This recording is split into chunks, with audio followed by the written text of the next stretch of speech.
What's up, everybody? Trevor Lawrence Jr. here. We are back. Another episode of TrevBeats Show, although this is a little different. For those of you that don't know, we just hit a milestone on the show, which is 40 episodes. And so for some people that may have come to the channel or come to learn about the channel late, I want to put together a montage of some of my favorite moments. And then I might prompt you to go back and watch those episodes again. So this week we're going to do episodes 1 through 20. We have guests like Greg Phillinganes and Terrace Martin, Manny Marroquin, Miguel Gandelman, Mark Batson, a whole bunch of people, Vinnie Colaiuta, Jim Keltner, just a lot of people. So without further ado, here's the best of the TrevBeats Show, episodes 1 through 20. Hope you enjoy. TrevBeats Show, TrevBeats Show.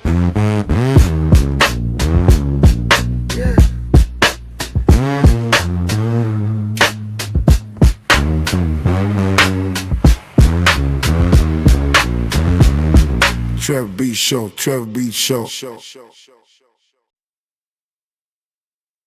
What was your inspiration? Yeah. No, that's a great question, because now I'm thinking about it. When the first two things that come to my mind is me growing up in not a celebrity musician household, a working musician household. Number one, where my parents had to gig, Right. which is weddings on Saturdays, church on Sundays, Monday night blues jam sessions, father hosted a Tuesday night bebop jam session, rehearsal on Wednesday, Thursday night funk jam session, Friday night gig at a bar or something like that. Right. You know what I'm saying? So I think it's that, but then I think it's also just born and raised in LA, Trev. You know, with us, it's like it's like every radio station here gets bored after a while. So you gotta turn that radio station after a while. And from where I live and then coming to see you in the valley, that's a good 40-minute drive. So that's you got 92.3 to beat, you got 94.7 the way, you got Power 106, you got 88.1. So these are all stations. I'm coming to see you at 17, 18, or just my whole life, every 10 minutes turning that station. So if I'm turning that station, and in my head, it's like, you know what? I want to be that kind of musician that covers all that good music, and not just one.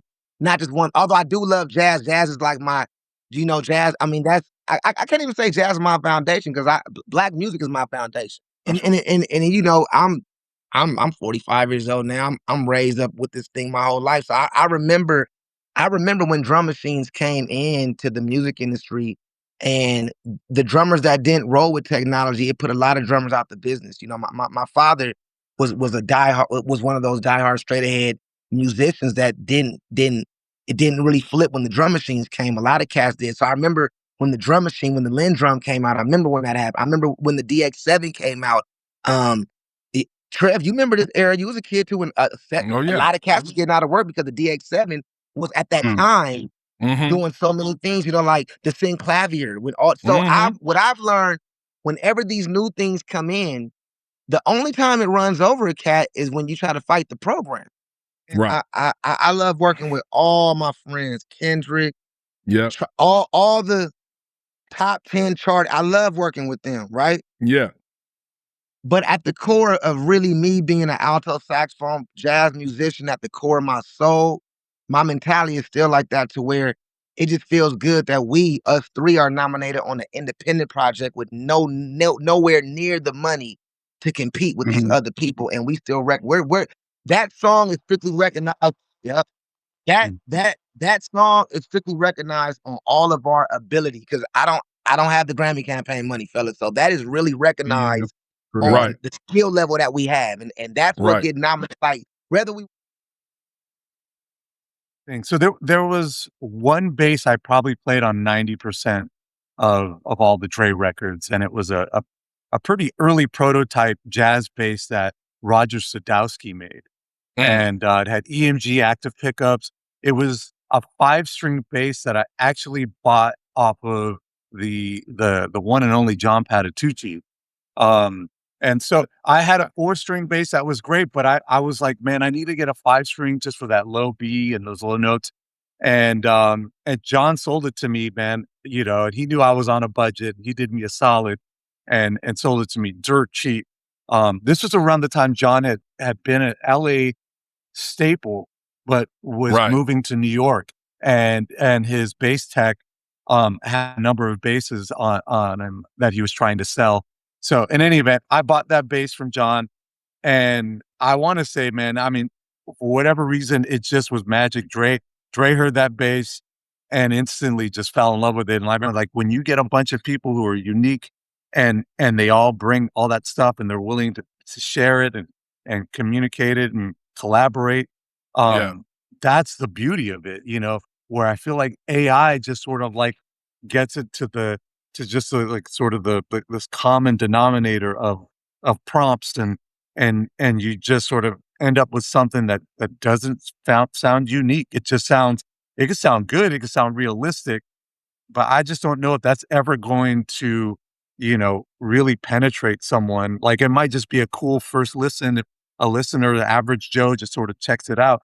Mm-hmm. But in terms of like being able to really penetrate someone's soul and emotionally, I just don't know that that's going to happen. It's more just sort of background music and just something that can exist. But I feel like there's always going to be space for someone to be able to come in and be unique and hope that impacts an audience and a listener.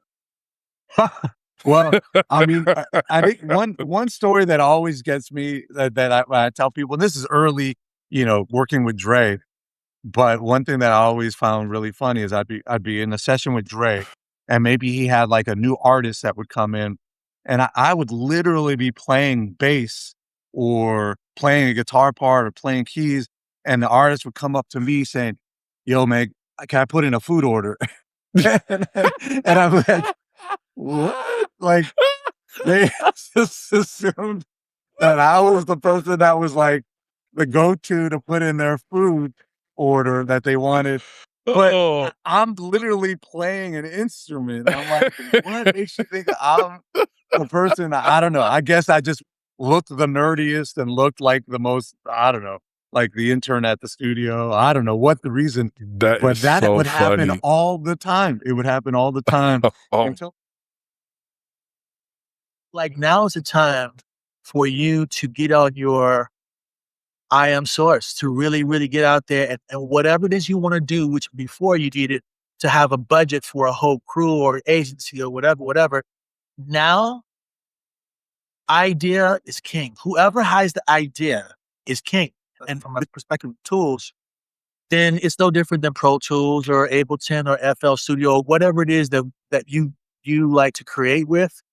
It's the same thing, except it's expanded outside of music. This is why music is about to go to another level. You know what I'm saying? Exactly. Because, bro, I mean, when I first got a hold of like the MPC and keyboards and started understanding Junos and really what the tapestry was, it was great. But I passed it a long time ago.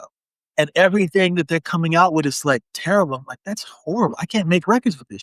Right. And so it's like now the game is like there's like a whole new line of tools and a way to approach it that's like going to take it to another level. So instead of looking at it like that or judging it, just understand that if you don't like change, you will like irrelevance even less. So, now is the time more than ever, bro. Now is the time for us to dream big, bro. Dream so big it's we're uncomfortable. You know what I mean? That's big. That we knew that had the big homes and the $1 billion deals, whether it's Prince with a $500 million this or Madonna. I come from that era, Michael Jackson. Like Neverland. But guess what, bro? Now's the time we can all have Neverland. We can all have our own Neverland. There's no stopping. You just have to have the idea. And I think prayer. I pray all day. I pray when I'm driving. I'm praying right now. You know what I'm saying? I don't stop the conversation with the Father because he's listening, man. He's hearing us, man. And I see it. Look behind me, man. My house burned down, bro, a few months ago. Everybody calm down, bro. It's real, man. God is real, really here. He's listening. I really found my way when I started wearing wigs. And I went in Lenny Kravitz's closet and I came out different. I was like, oh, hi. No, I was going, only you. You know what I mean? And so I'm just sitting there like, dream big. Just remember, in the Bible, Mark 6, verse 3, it tells us that the only place that Jesus could not do miracles was in his hometown of Nazareth because no one believed him. Wow. Says he was amazed at their disbelief. They only saw him as a carpenter. Aren't you the son of Mary? Wow. You're the same. Aren't you the son of Joseph? So if Jesus had a hard time in his hometown, she's telling you something, man. Move, go somewhere else, you know? But in terms of studio drumming, I really think that it's a whole different animal. That train is left. Right. It's over. The party's over. I think I'll call it a day. You know, it's I mean, I think I rode the tail end of the comet. Nowadays, you have people programming stuff, or they like learn to play drums just good enough to play on their songs, or they're multi-instrumentalists, or there's a bunch of in-house people all doing it. And so, you know, if somebody wants me to do something, they call me for me. Great. Okay, no problem. For whatever reason, if they want name value, they want what they think is my sound or my feel, whatever that may be. But in terms of just going in and just, you know, meat and potatoes, you know, like being a plumber getting called to fix a leaky pipe, like some, you know, that's what many of us did back in the day. Sure. It's done. It's over. It's over. Right. So I learned to trust my knee jerk, my first instincts, my first reaction, my gut reaction to what was going to, you know, be the right thing to play. And more often than not, it was the right thing. And because I had to develop that because time was money. And then the snags started happening when some producers would go, well, could you try this? And I'm like, well, okay, hang on. And then we'd go by way of China and come back around 3-4 hours later just to what I played in the first place, you know, because that's what I trained myself to do. So I trained myself to develop those instincts. Now, here's the other thing, though. Forget about, well, he plays what's right for the song. First of all, you don't think about drums. Right. Don't think drumming, and don't even think about the song. Don't think about anything. Like nothing. Zero. Don't think. Just listen. Listen and let your body play what you understand. And somewhere along the gig, right? Herbie played something that knocked me out so hard that I stopped playing for about 4 bars and got into a giggle fit. I got the giggles because you know how it is when he starts unloading, right? You know, it's I'm dying over there, right? And all of a sudden I went, oh no, man, I'm supposed to be playing. So I stopped and I you know kept playing again. After the gig, I go up to, you know, knock on the door, and I say, hey, Harry, man, you know, man, I'm so sorry, man. You know, he goes, Bob, what? And I said, well, you know, I mean, you were telling me, man, you know, what you played, it was knocking me out so hard that I stopped playing, man.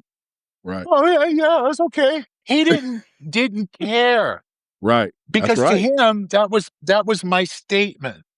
Yep. He thought I just did that just like. Thing is, I just can't get past the first word of that term. It's artificial. Right. You know, in the analog and the digital situations, yes, they were changes and they impacted the industry to a certain extent. And then things came around where it settled to be able to incorporate both entities. My issue with AI is that it's liquid. It's constantly evolving. And there were parameters. There were certain basic parameters in switching from analog to digital, drum machines, synths. since proliferated the market, but and even though the quality of the sounds improved certainly over the decades, they only went to a certain point. Right. You understand? They only went to a certain point, and you could still incorporate them with whatever live recording, actual orchestras. You could still incorporate those things. Now we've turned these things down there into our gods. Imagine a liquid. Now imagine. So see, this is not Google. This is not just, you type in a subject or whatever, or you even speak into the computer a subject and you get some information spit back. Right. You can apply a voice, you can apply emotion, you can apply intellect to this thing. So you are talking to seemingly another human source. That's what I'm leery about. I go hard on my Chat GPT, man. If I don't get the right results, I start cussing them out. See, I bet, and he's probably got some responses for you too. Hey, I wouldn't be here if it wasn't for that band. It all started with him. Oh, that's right. Your dad was in the band. Your dad and my mom too. With Steve. Oh my goodness. Well, I know your dad. Oh, I wouldn't be here if it wasn't for that band. Well, there you go. I know your dad and Steve Medeo played the parts on Superstition. And we're neighbors. Literal next door neighbors. That's crazy. Yeah, man. So well, the thing is, it started with him. I mean, it's my career and the second part of my life started with that guy 50 years ago. He hired me just before my 19th birthday, a month before my 19th birthday, and a month before his 25th. And he was working on that at 24. Oh, dude. Remember when the drum machine became popular? Right. And Omar Hakim and all these guys were getting nervous. Like all the session guys was like, whoa, this machine is taking over our gigs. So now we got to play tighter. We got to make almost sound like the drum machine. Ricky Lawson, bless his heart. He said before there was Pro Tools, there were pros. He'd always say that. That was his saying. Before there were Pro Tools, there were pros. That's good. That's good. I love that. Yeah. Right. But when Teddy said that about, old school guys saying, oh, we used to do it like this. No, we had to conform to using Pro Tools and stuff like that at a certain point. We weren't using tape anymore. We like to use it now when we can, but we moved on to digital recordings. Same situation. So it's almost like the same thing with AI now. Right. What came to mind first is I was probably 22, maybe 23. I was touring with Maze, with Frankie Beverly. I remember and that. Yeah. I went out at the Essence Festival because if anybody knows anything about Frankie Beverly, the Essence Festival was his festival. Yep. 100%. 100%. Yeah, so we're at the Superdome in New Orleans, and I don't know how many people that place. It's a Superdome. It's football. So, I remember like walking around the city and just hearing people talk about, girl, you going to that? I'm going to see Frankie. I'm going to see Frankie. Here, I'm this little boy walking around the street like, whoa, this is crazy. They coming to see me. Right. And they don't even know. I'm getting ready. I'm opening up the show with a drum solo, everything. They coming to see me. So, man, I walk out there and everybody in this place has on white. Oh, this is 40, 60,000 people. I don't know. They all got on white. So I walk out there and I'm seeing this and I'm like, wow, oh, shit, this is crazy. Bro, I lost my mind. That's unbelievable, bro. This is crazy. The whole place was electric sliding. And I'm playing, I'm like, they doing that to me? Right. Man, I'm telling you, bro, that changed my life. I was like, I probably will never feel this again. And I haven't. It was right, because that was the first time. And the other thing was, man, it was all black people. So right. Yeah. Oh yeah. All black people. Right. No other ethnicity in this place. Right. I mean, maybe there Right. was. It's like 5 of them within 40,000. Right. You know what? I have one objective here, and the only objective is to get on. And if that means I have to sweep the floor, get somebody's coffee, be somebody's assistant, do what I got to do, I was willing to do the groundwork. You know what I mean? What you do when you're trying to advance in a proper way, not the right way. You show people that you're about their work. You show people that your work ethic is top tier, and between average person doesn't. It's just very basic prompts, right? But then you have people who are high level, people who are really into tech, who really understands this thing, who got the knows what to put in that prompt to make it do what it needs to do. You know what I'm saying? Yep. And that is, I'm concerned about it. Not even everybody was concerned about Napster, and everybody was concerned about when every change. There's always high concern when it went from albums and tapes to CDs. Everybody was upset. Right. From CD to MP, the LimeWire and Napster, we had to adjust. I don't know how.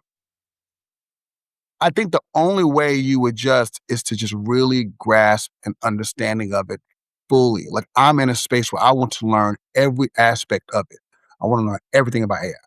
You know what I'm saying? From ChatGPT, to whatever people are developing. I want to learn everything about it. I think people jumped on Timberland because I think your knee-jerk reaction was like, oh, he's assimilating to AI.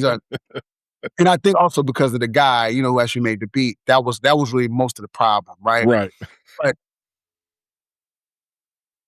you have to ask yourself, like, is he onto something at this point? Is he beating everybody to the punch?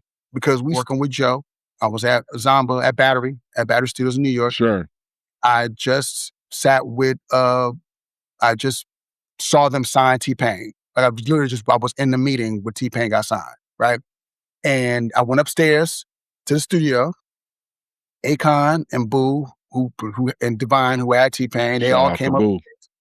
And I got the record back. Yeah, but we were doing passes back and forth. I got the record back. I said, y'all let's listen to this Mary record. I want y'all opinion. I remember playing the record for them, and everybody just being like, yo, that's just crazy. And I remember the feeling that I got, in the room was like, I don't know, I'm doing well now. I'm making money. I got hits. I'm doing well. But I was like, this song is going to change it.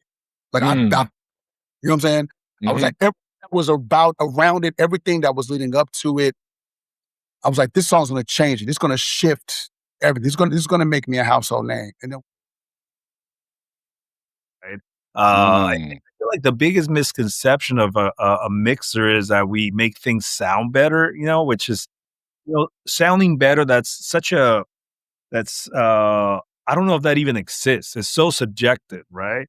So I remember doing mixes back in the day that sounded good, that I try to make sound good, right? And then 2 years later, even today, I mean, it doesn't sound good because it's constantly changing, right? But I remember the records that make me feel a certain way, and not technically sounding the best, but it felt good. And to me, those are the records that I play today and still get the same emotion, right? So I learned that early in my career as well, that chasing a sound, I feel like as a young engineer, we make that mistake so many times to chase a sound. But I always say chase an emotion, because that's really what we're about. I mean, we're about to hopefully portray that emotion so that when you hear, you don't have to think about it, but hopefully you can either dance, cry, punch a wall, whatever that true emotion of what's been given to us. And I remember my bus driver at Hamilton, right, said, hey man, we're screwed. These drum machines are sounding so real, and you can do this, like you can do the attack and this, and you can basically replace drummers. And listen, as a 15-year-old, I'm like, oh damn, that's the end of us, right? But it just cut the fat, and that was part of the fat, right? It cut drummers that didn't need to be drummers, and I feel like there's right now, there's a lot of producers that should not be producers. There's Tom Brown. He was a studio manager. I would go to him every day after a few months. Like, I would ask him if I could shadow, right? And it's like, back then, these are sonic temples. You can't just walk in. You got to earn it, right? And I understood that. So, but it became a joke. I would go, hey, can I shadow? Can I shadow? Can I shadow? And one day, sure thing, man, I was making a cappuccino for him. Comes in the kitchen and he goes, how well do you know the board? I'm like, oh, I know it really well. What are you talking about? Of course. I didn't even know where the volume was. I was totally lying, right? And he goes, I have a session and I can't find an assistant. I just need a body in there. Can you do it? I was like, this is my moment. This is the moment I've been waiting for. But okay, so I believe there were 3 of us, 3 or 4 runners. One had been there almost 2 years, Tommy. And then, I forget the other guy. He was there about 12 months, maybe a year and a couple months. And I had only been there for 3 months. So this guy comes up to the new guy, instead of the guys that had a little more seniority. So I always think about, why is it that he picked me, right? And there's that saying, the squeakiest wheel gets the grease, right? Not because I didn't even know anything about the room, but I showed the desire to be in the room more than the other guys. But I've seen a lot of this sort of attitude of, hey, a lot of arrogance. A lot of like, this is I'm the boss here. I call the shots. This is my my thing, my record. This is my first record. So I'm in charge. I know everything. This is my thing. Nobody can tell me anything, and everybody else shut up. I know what I'm doing. Otherwise, I wouldn't be here. Kind of attitude, Right. And everybody's like, oh yeah, your first record. Okay, good luck with that attitude. And we have to wrap our head around it and use it as a tool, not as a supplement for our own creativity. Right. Or as a replacement for our own creativity, but as a supplement to our own creativity. Just like a drum machine, So when we first started working with drum machines, every drummer's like, oh my God, I'm out of a job. And that's decades ago. That's like 40, 45 years ago.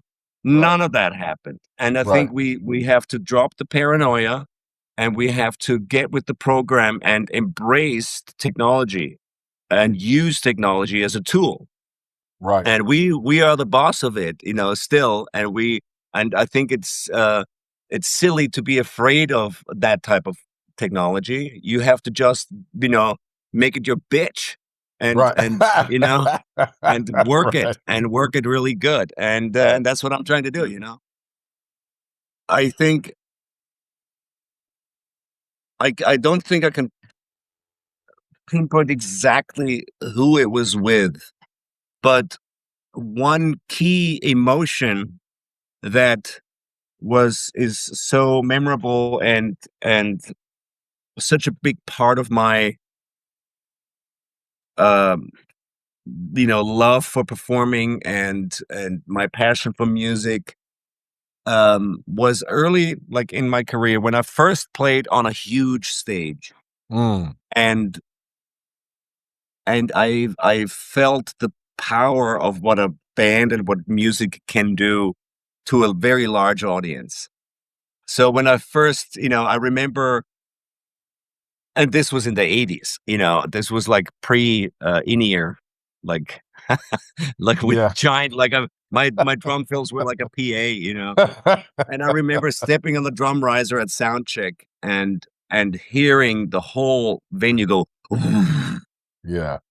Simply from like a step onto the riser, everything was on and blasting, and I felt like, wow, what's that? And I remember tapping on the drum riser with my foot, and I could hear in the venue. Holy shit! I'm gonna be honest, man. I feel like it's been because I've only always been motivated by the music. I haven't let money dictate whether or not I haven't let crowd size. I haven't let social media, likes, followers, subscribers. my only motivation has been music, man. It's been music, and it's been to, pass it on. It's been to, to help people the way I was helped. Yeah. Those have been my driving motivations. You know what I'm saying? So I told Teddy, I was like, man, I'm like, Ted, I ain't really like playing R&B music, man. I didn't like it. I didn't like it. Mhm. I'm gonna play gospel, bro. I'm like, that's what I'm good at. That's what I love playing. And he was like, and Teddy was like, he was like, that's cool, man. Hey, do what you do. He's like, I'm just saying, I don't know if you're gonna be able to build a career off of that. I don't know if you're gonna be able to, make some real money, some real bread, but cool, But that was my motivation, man. And everybody, I had some friends that I said, when I told them that what I was doing, I told them, I'm like, man, Teddy's saying, go to LA. I didn't like playing R&B music, man. I'm gonna play gospel. They like, gospel, man. What? Like, bro, you know how much money you know how much these tours are paying right now, bro? You land a tour like, of course, Backstreet Boys and 98 Degrees was popping in, NSYNC was popping in, Britney was popping in. Man, some of those tours are paying $7-8 grand a week. You know what I'm saying? Like, man, you ain't no gospel gig for to never pay you that kind of money, But I was like, I'm like, man, I don't want to play for money, because I feel like if I start playing for money now, I'll never stop. Ooh, that's I'm a like, bar, bro. That's a bar. If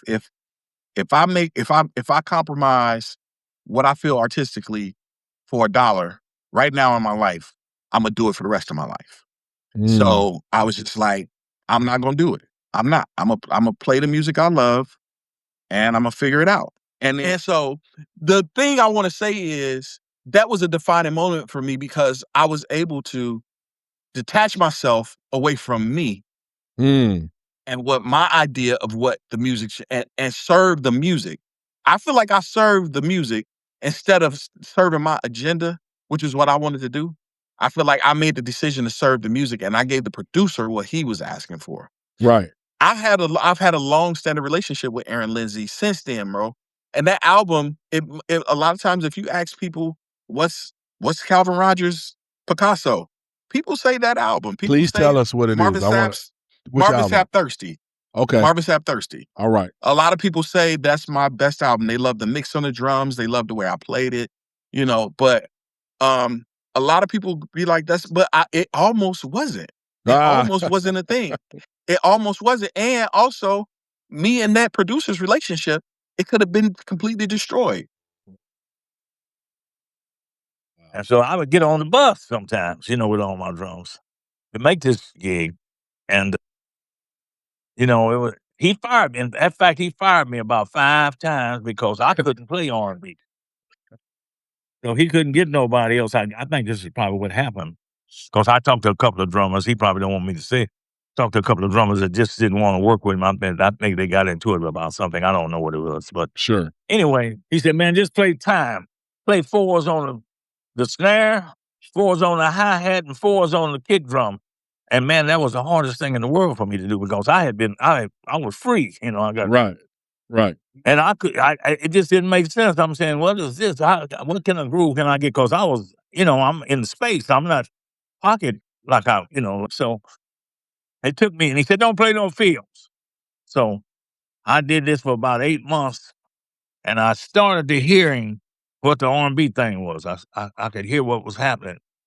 And the one started to make difference to me. I started being able to get a groove. Of course, what really opened the door for me was Dancing Machine. Wow. They had a dotted quarter for me, Bob, and I couldn't read the rest of it right then and there, because I didn't know what it was. So I said, bam, bam. I said, boom, boom, boom, boom, boom, with my bass drum. And everything stopped. I said, oh, they got me today. I know I'm gone. You know what I'm saying? So, wow. I said, man, well, can you do that again? I said, yeah. So we did Dancing Machine. I was so nervous, they had to stop and cut the tape and say, man, just play. Anyway, by that time, I had gotten it together after that, because my reading got up to par, and I was not nervous anymore. And, well, I guess, a lot of producers' kids would be taking their place as the producers. I see. And so I think the producers would tell their kids to call me.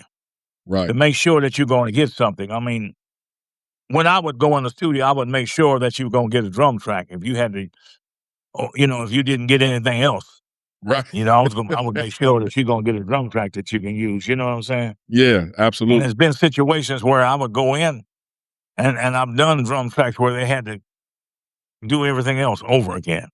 Right. That's been, so I guess, I would come, hey, I'm gonna bring it. In other words, I'm bringing it. Yeah. Do you think do you recall any times that you think you were maybe passed over for something because somebody thought you were mostly just an R&B guy? Well, they had a 1 year they had, I think I played on more hits than anybody that year. And they had a Grammy for the musicians. Mm. And they didn't want to, they gave me they gave me an honorable mention. They didn't even want to do that. Freddie Perrin, at that time I was working for him, he was producer. I did quite a few hits for him. And he told me, he said, man, they didn't even want to acknowledge you. I was at the time I was on the road with I left Snoop Dogg and I was on the road with Erykah Badu. And we're band as a trio, me, R.C. Williams, and Braylon Lacey. And we would do these jams in Dallas. And these kids would come over from the school, from university to the jams. And one dude, the bass player, was Snarky. He was the band leader, and he was like, I got this band. I want you to come check it out. And so I went to go check out a gig that they did, and they had a white playing with them. Wow! So wow! I was blown away by the music. real fusion-y at the time, like real, smooth combo, like, real good compositions though. And I was like, anything you need. I had the studio at the time in Dallas. I was like, anything you need, I'll just holler at me. And so he needed a keyboard player. I didn't expect that. I was like, come by the studio, He needed a keyboard player, so I ended up going on the road with them for like a year. Wow. And we recorded a record at my studio called Bring Us Bright. Long story short, after that, I played drums on the record. Oh, wow. After that, the drummer moved to Japan. So I ended up having to just jump on drums after playing the keyboards. And so I'm going to tell you how the music shifted.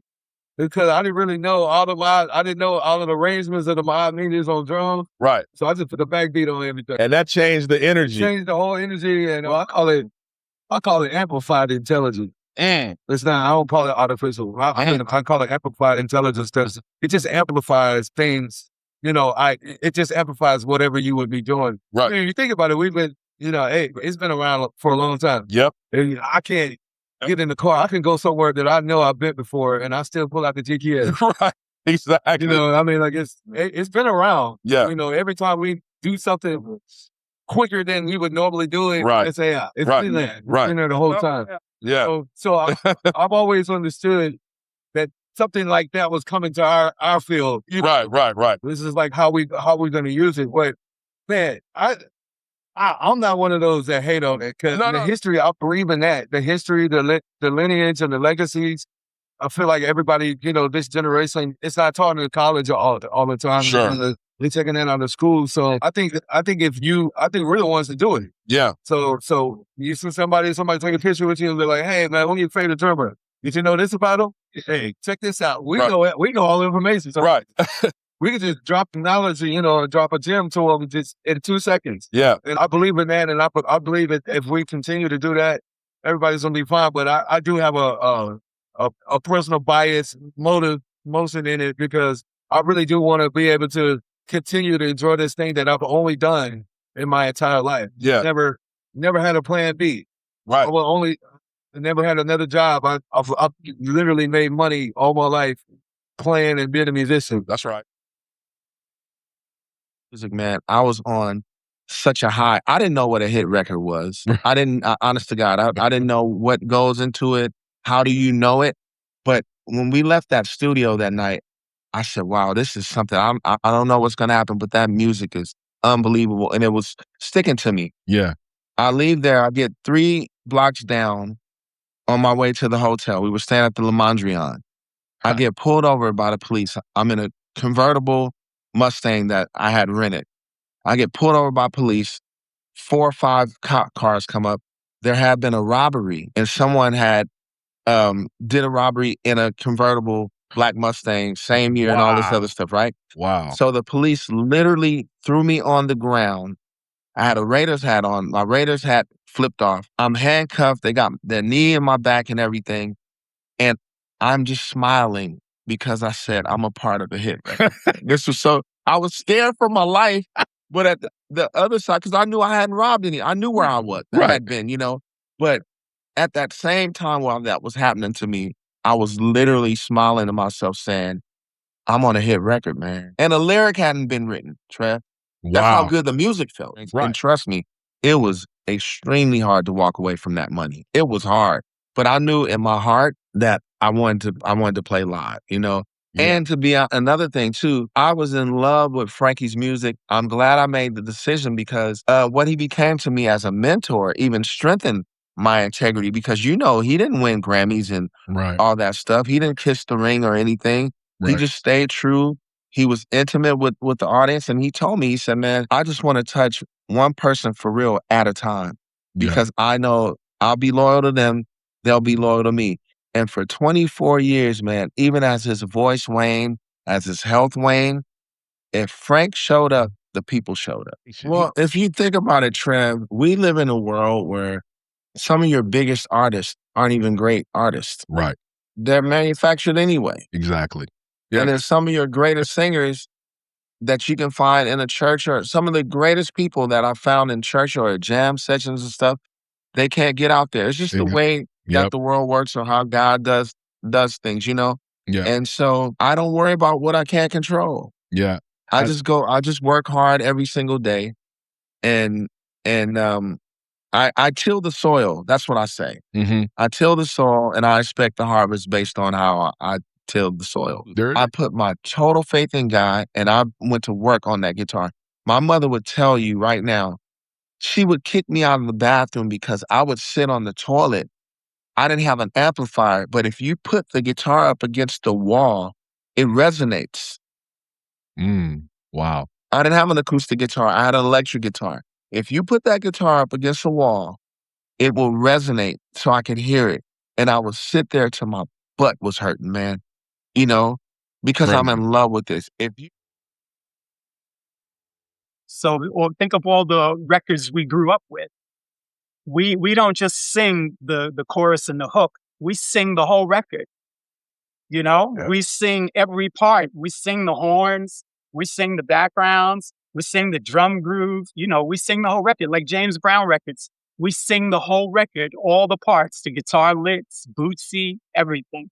So I try to make sure that what I'm contributing to whatever the project, that it's something that as an audience member, I want to remember that. Yeah, I mean, I don't have a problem using the tools. I came up in the days when it was the advent of the first drum machine, you know, the SP1200.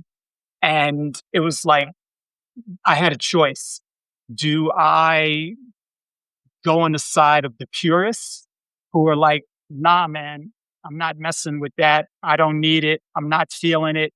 Or do I embrace the technology, figure out how to program it, and advance my toolkit so that I can get more work using it? So I chose to embrace the technology, learn it, utilize it, and master it so that I can employ it as part of another tool in my arsenal.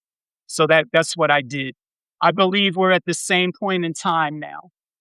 AI, you have a choice. You can choose not to use it, or you can choose to use it. You know, the future is going to be the future with or without you using it or not. You have a choice. So come on, man. Give me.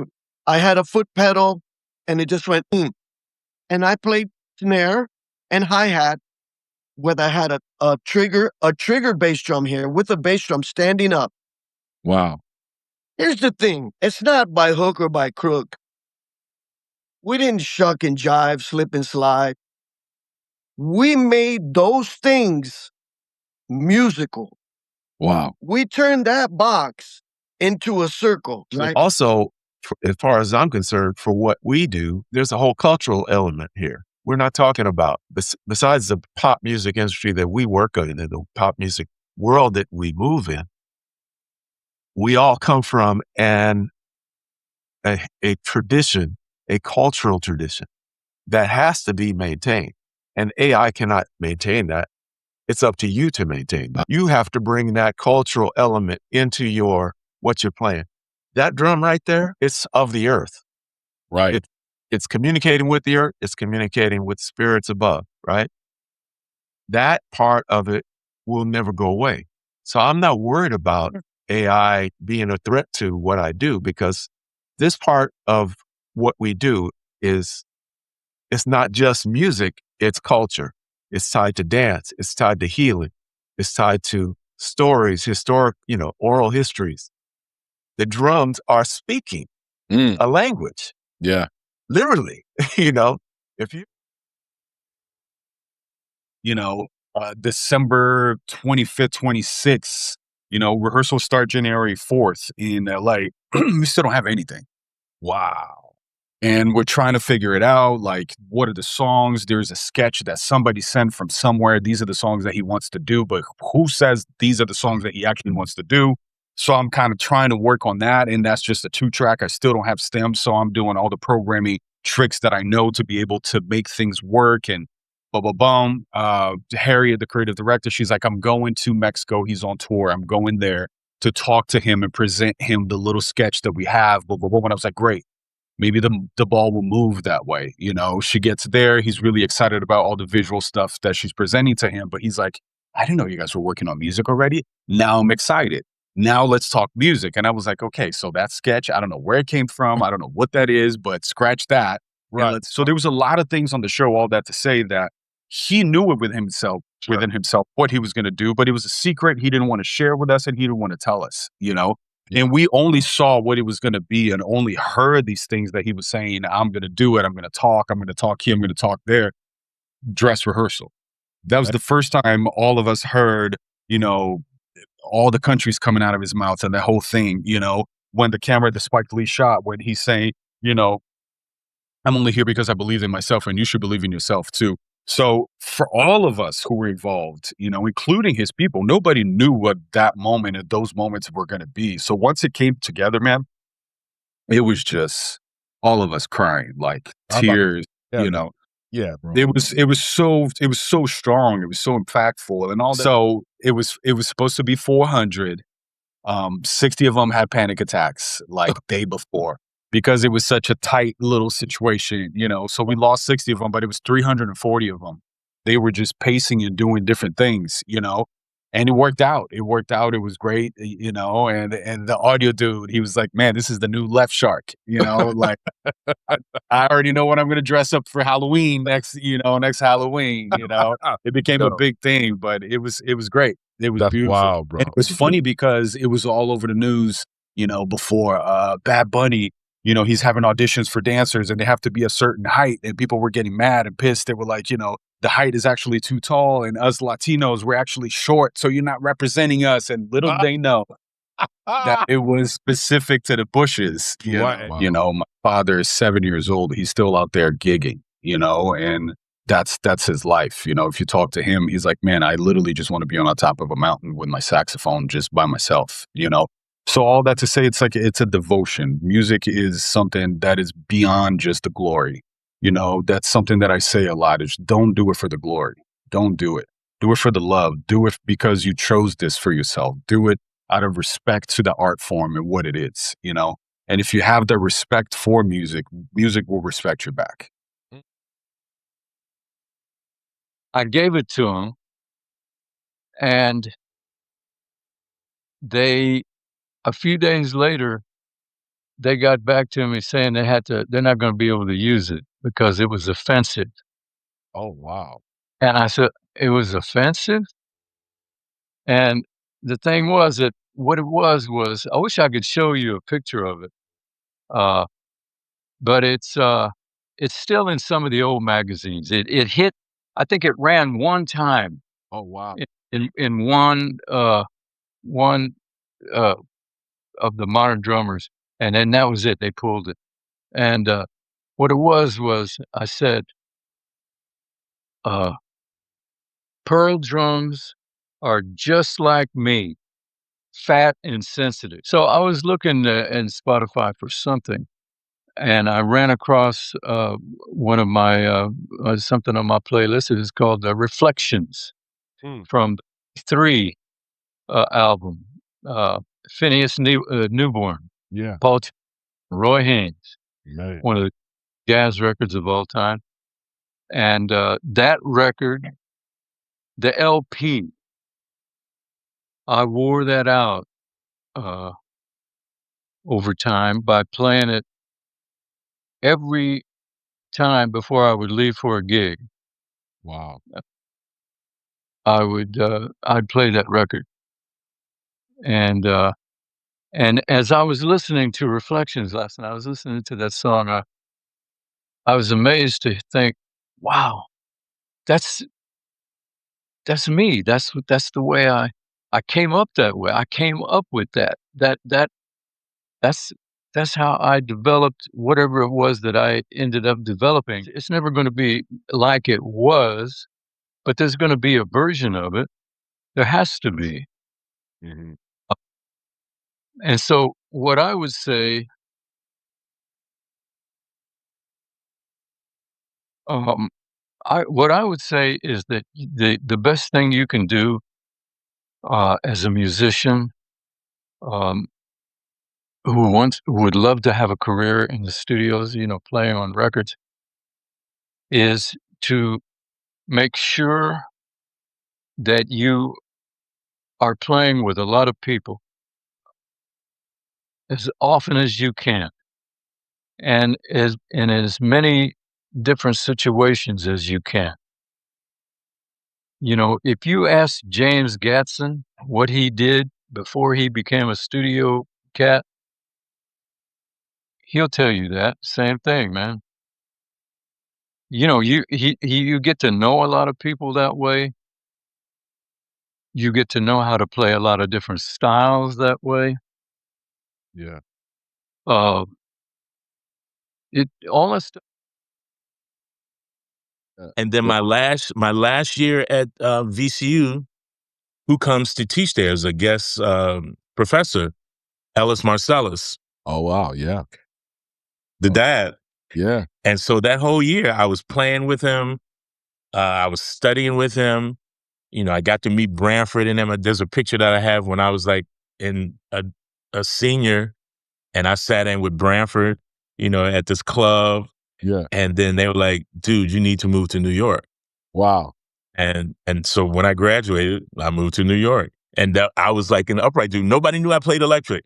Right. You had to schedule it. So I went to my hotel room and the phone rang. And I picked it up and it was him. Wow. And I was like, oh man. He said, yeah, man, we're putting this band. Have you heard of the Brecker Brothers? And I'm thinking to myself, yeah, I heard of the Brecker Brothers. What are you talking about? And he said, my brother and I are going to put this band. We're going to do like the return of the Brecker Brothers. We're going to put the band back together. And we got this guy, George Whitty, who's going to be, programming and stuff. Dennis Chambers is going to be playing. And I'm thinking, yeah, I'm playing with Dennis now with Bob Berg. And so that was kind of like, and I was playing electric with Berg. Ah, okay. Got it. And then I did upright too with him, but I think on tour, we did a State Department tour for like 2 months and I was just playing electric. And then, yeah, so that's how that happened with the Brecker Brothers thing. And then that thing came out and then everybody was like, who is this dude that's playing electric? Well, I can tell you the Ashley Simpson thing. Oh, wow. The first time that was exposed. That's right. And when it happened, I didn't even know it was happening. Because that was like, when the guest band comes on, it's kind of like, oh, time to go to the bathroom. Right. Because you got got 3 minutes or 4 minutes to do what you got to do, then come back. Yeah. And so it was live. So we had done the dress rehearsal. So I was like, well, I saw it during dress. So, I'll just go and do that, come back. And so as I'm coming back, the stage is dark. I mean, the floor is dark.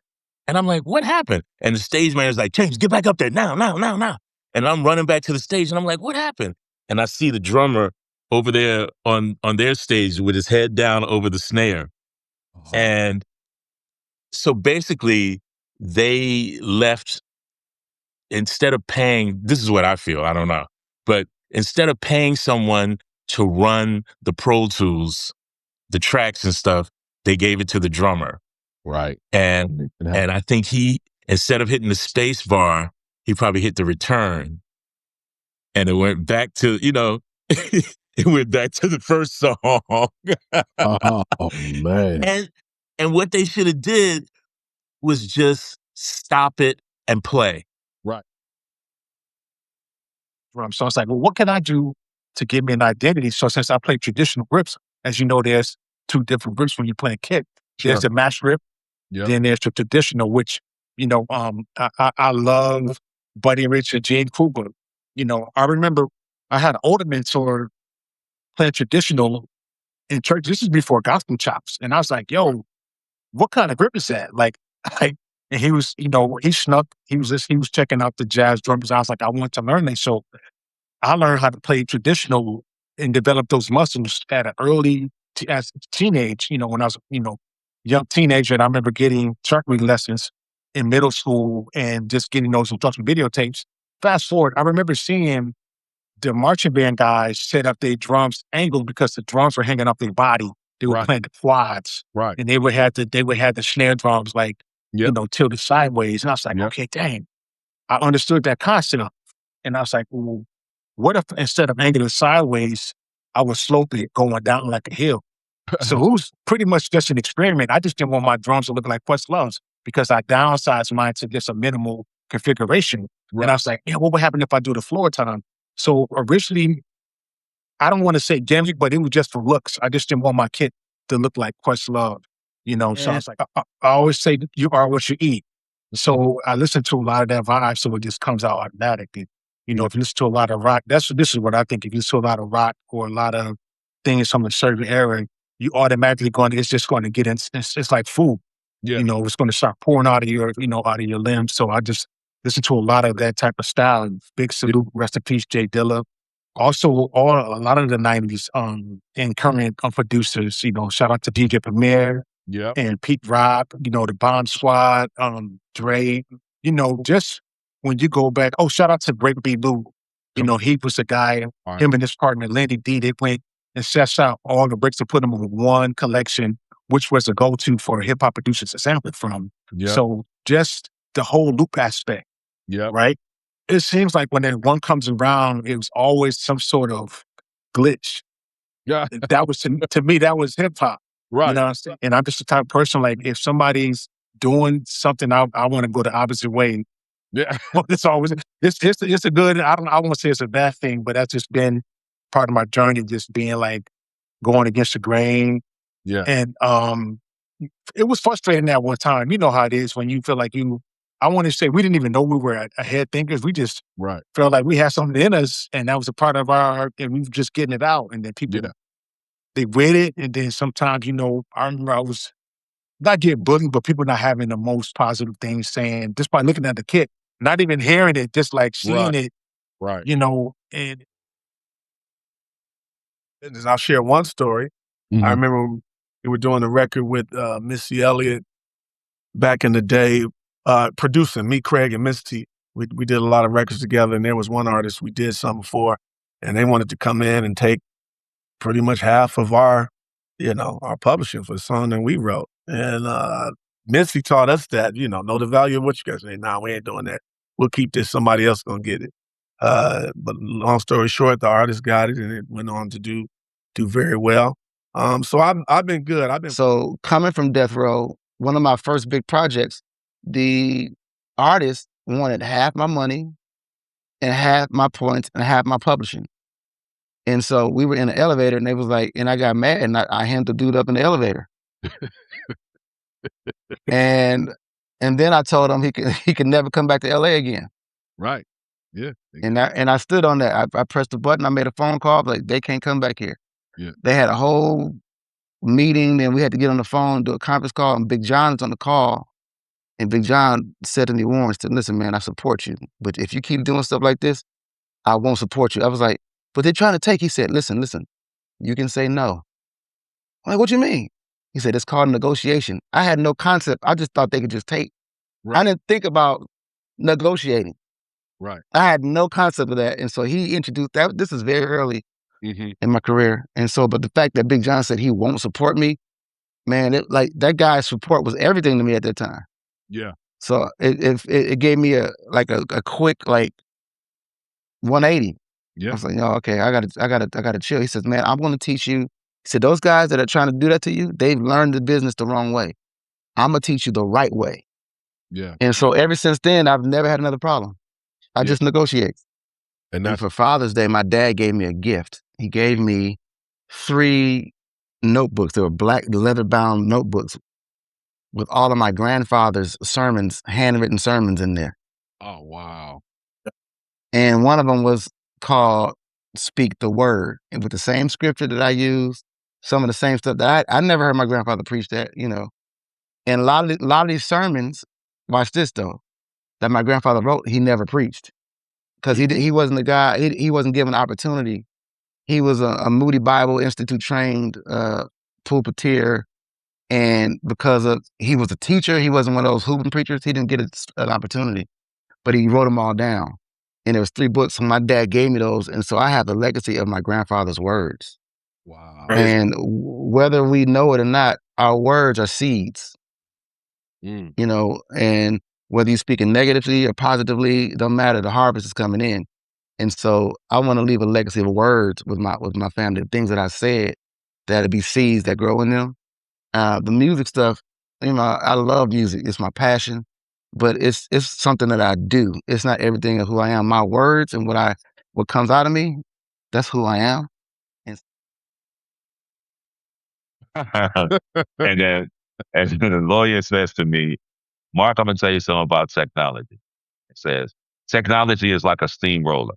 Either you're driving it or it's going to roll you over. And that to me stuck with me for the rest of my life. I see AI as just another technology that you have to learn. You have to be a part of it. You know, I tell my students at USC, look, you don't have to use it, but you have to be aware of it at least. Because now a 14-year-old songwriter, that's the first door they ever going to open is going to be a Suno door. You know, they're not going to open up Logic. They're not going to open up Pro Tools first. That's going to be their first door. And as technology advances, by the time they're 21, 22, the systems of technology for music are going to be geared towards the people who started to use that at 14 years old.